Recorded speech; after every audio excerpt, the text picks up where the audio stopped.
जय Hind and hello guys, स्वागत है आपका आपके अपने YouTube चैनल ज्ञानदे होस्ट में। और इस वीडियो में मैं आपको बताने वाला हूं Navodaya Vidyalaya class 6 admission online form 2025-2026 के बारे में। बेसिकली 2026-2027 एडिशन के लिए फॉर्म निकला हुआ है, जिसको फिल करने की लास्ट डेट आपकी 13 अगस्त 2025 है। पहले ये 29 जुलाई 2025 थी, बाद में इसको बढ़ा करके 13 अगस्त 2025 कर दिया था। और अभी आपके पास ज़्यादा समय बचा नहीं है फॉर्म को भरने के लिए, 1 से 2 दिन ही है फॉर्म को भरने के लिए। तो अगर आपने अभी तक इस फॉर्म को नहीं भरा है और आप अप्लाई करने के लिए अभी परेशान हो रहे हैं, आप देख रहे हैं कि मैं कौन सी वीडियो देख करके फॉर्म को भरूं, तो आप इस वीडियो को वॉच करके अपने फॉर्म को बिना किसी मिस्टेक के भर सकते हैं, क्योंकि यहाँ पर सभी जानकारी बहुत ही अच्छे से एक्सप्लेन की जाएगी, सभी प्रॉब्लम के हल सहित। इसलिए आप वीडियो को देखिए और अपना फॉर्म अप्लाई कर लीजिए। और इस उम्मीद में मत बैठिए कि दोबारा से लास्ट डेट बढ़ेगी, क्योंकि ऑलरेडी एक बार आपकी लास्ट डेट बढ़ा दी है। अगर बढ़ जाए तो अच्छी बात है, बट अभी तक ऐसा कोई अपडेट नहीं है। तो चलिए मैं आपको बताता हूं कि कैसे आपको अप्लाई करना है। गाइज, उसके पहले कहना चाहूंगा कि अगर आपने अभी तक वीडियो को लाइक शेयर नहीं किया हो तो कर देना, और चैनल को सब्सक्राइब करके बेल आइकन ऑन कर लेना। इसके बाद में जो लिंक वीडियो के डिस्क्रिप्शन में दिया है, आप ओपन करेंगे, आपको जानने को मिलेगा कि आप लोग, जैसे कि मैंने अभी बताया कि 13 अगस्त 2025 तक फॉर्म को भर सकते हैं। फीस इसमें किसी भी कैटेगरी कैंडिडेट को कोई पे नहीं करनी है। और अगर आपके बच्चे का जन्म 1/5/2014 से लेकर के 31/7/2016 के बीच में हुआ है, तभी वो एज के अकॉर्डिंग अप्लाई करने के लिए एलिजिबल है। और क्लास 5वीं उसने अगर स्टडी की है यानी गवर्नमेंट और गवर्नमेंट ऑर्गेनाइज्ड स्कूल में located in the same district during 2026-2027, यानी कि सेम डिस्ट्रिक्ट के अंदर आपका जो बच्चा है वो पढ़ा हो जहाँ पर आप रहते हैं, तो ही आप इसमें फुल्ली एलिजिबल रहेंगे।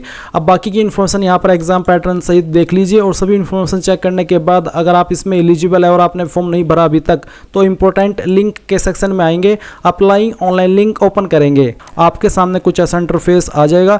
यहाँ पर आ जाने के बाद में आप click here for registration for class 6 JNVST 2026-2027 इस लिंक के ऊपर क्लिक करेंगे। इसके ऊपर क्लिक करने के बाद आपके सामने कुछ ऐसा इंटरफेस ओपन होगा, जैसे कि आप वीडियो में देख सकते हैं। यहाँ पर सवाल है कि the candidate has already passed studied class 5th period to session 2025-2026, यानी कि जो कैंडिडेट है क्या उसने ऑलरेडी पास कर ली है 5वीं, या फिर उसने जो 5वीं है वो स्टडीड कर ली है पीरियड सेशन जो कि आपका 2025-2026, यानी कि 2025-2026 के अंदर क्या बच्चे ने 5वीं पास कर ली है। अगर हाँ तो यस करेंगे, और अगर आप यस करते तो आता है you are not eligible to apply, और अगर आप यहाँ पर नो करते हैं तो फिर आप इसमें एलिजिबल है। तो यस करने का ये मतलब है कि the candidate has already passed studied class 5th period to session, यानी कि जिसने 2025-2026 सेशन से पहले ही 5वीं पास कर ली है, वो बच्चा इसमें अप्लाई करने के लिए एलिजिबल नहीं है। जिन्होंने अपनी 5वीं 2025-2026 सेशन के अंदर पास की है, ये जो करंटली साल चल रहा है इसके अंदर,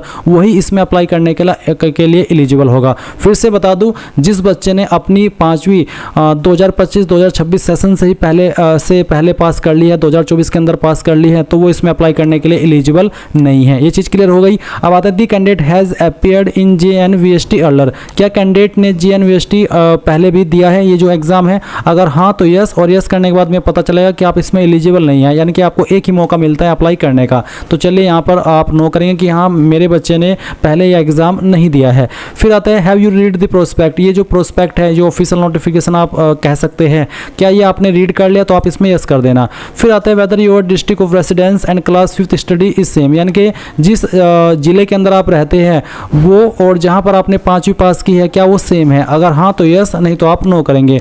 नो करते तब भी आप इसमें एलिजिबल नहीं होंगे, जिसका मतलब ये हो जाता है कि जिस डिस्ट्रिक्ट के अंदर आप रहते हैं उसी डिस्ट्रिक्ट से आपने आपकी 5वीं पास की हो। तो चलिए हम यहाँ पर इसमें यस कर देते हैं। फिर एक और सवाल है कि whether the candidate has been promoted from class 4th and admitted to class 5th before 31 July 2025, यानी कि जो बच्चा है क्या वो क्लास 4th से प्रमोट करके क्लास 5 में 31 जुलाई 2025 से पहले एडमिशन उसको दिया है। अगर दिया है तो यस, और अगर आप नो करेंगे तो भी इसमें आप एलिजिबल नहीं हो पाएंगे।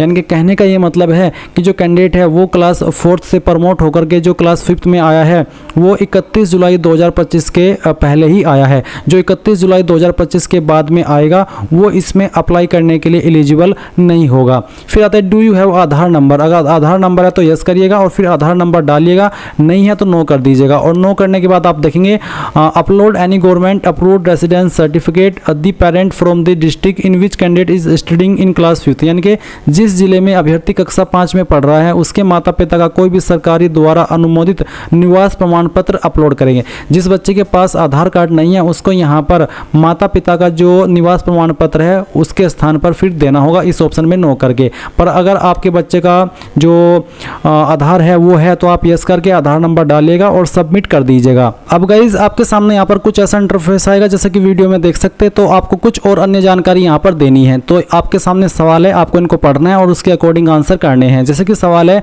उस राज्य का चयन करें जिसमें अभ्यर्थी कक्षा 5 में पढ़ रहा है 2025-2026 में। तो आपको आपका वो स्टेट बताना है। इसके बाद में आपको यहाँ पर वो डिस्ट्रिक्ट बतानी है जिस डिस्ट्रिक्ट के अंदर पढ़ रहा है। फिर यहाँ पर आता है रेसिडेंस स्टेट, तो वो आपने यहाँ पर बताने की कौन सी स्टेट है आपकी जहाँ पर आपका निवास है, और फिर उसका जिला बताना है जहाँ पर आपका निवास है। फिर एक और सवाल आप यहाँ पर देखेंगे, उस ब्लॉक का चयन करें जिसमें अभ्यर्थी कक्षा 5 में पढ़ रहा है। तो कौन से ब्लॉक के अंदर उस जिले के आपका बच्चा पढ़ रहा है तो वो आपको यहाँ पर सिलेक्ट कर लेना है। ये सिलेक्ट करने के बाद में आप यहाँ पर देखेंगे उस विद्यालय का चयन करें जिसमें अभ्यर्थी कक्षा 5 में पढ़ रहा है। तो अगर आपको यहाँ पर सिलेक्ट करने का ऑप्शन आ रहा है तो आपको सिलेक्ट कर लेना है। अगर सिलेक्ट करने का ऑप्शन नहीं आ रहा है तो फिर आप यहाँ पर खुद से भर सकते हैं। तो जहाँ भी आपका बच्चा पढ़ रहा है वो आपको यहाँ पर एंटर करना होगा। तो चलिए हम यहाँ पर इसको एंटर कर देते हैं। मैं आपको ये डेमो के लिए फिल करके दिखा रहा हूँ। आपको रियल नाम भरिएगा आपके बच्चे के स्कूल का जहाँ पर वो पढ़ रहा है।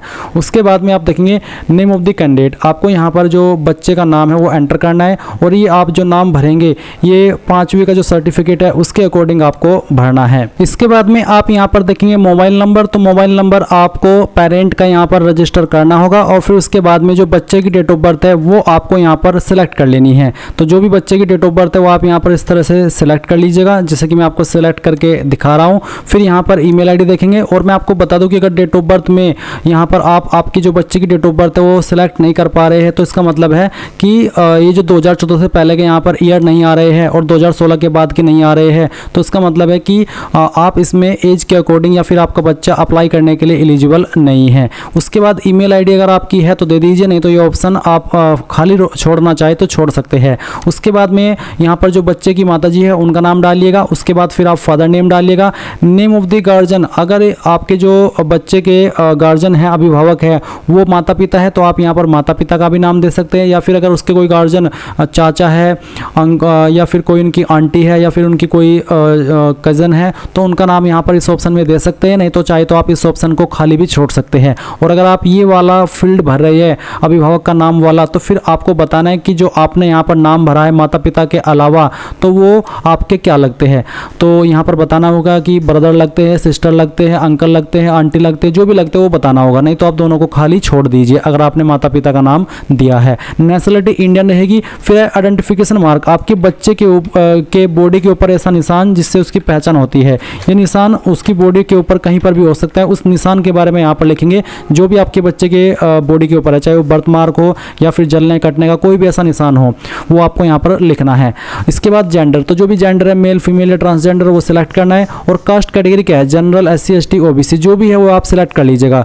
जैसे कि मैंने OBC सिलेक्ट किया तो आता है upload valid category certificate, NVS will accept OBC certificate as per central list only. यानी कि जो SC ST OBC category candidate है उनको यहाँ पर जो सर्टिफिकेट अपलोड करना है वो सेंट्रल का बना होना चाहिए। और जनरल को ये देने की आवश्यकता नहीं पड़ेगी, SC ST को ये अपलोड करना है और ये आपका जो सेंट्रल है उसका ही होना चाहिए। फिर यहाँ पर जो एड्रेस है बच्चे का वो एड्रेस आपको यहाँ पर भर देना है। पिन कोड क्या है वो आपको यहाँ पर डाल देना है। नीचे आता है मीडियम ऑफ एग्जामिनेशन, तो किस मीडियम के अंदर आप एग्जाम देना चाहते हैं, इंग्लिश, हिंदी, उर्दू, वो आपको यहाँ पर सेलेक्ट कर लेना है। उसके बाद आता है डिसेबिलिटी, अगर बच्चा विकलांग है तो आपको यहाँ पर उसको सेलेक्ट कर लेना है कि कौन सी तरह से विकलांग है, नहीं तो नन के ऊपर रहने देंगे। रिलीजन क्या है वो आपको सिलेक्ट कर लेना है। फिर आधार नंबर अगर आप पहले दे चुके हैं तो अच्छी बात है, नहीं दिया है पहले तो आप यहाँ पर उसको डाल दीजिएगा।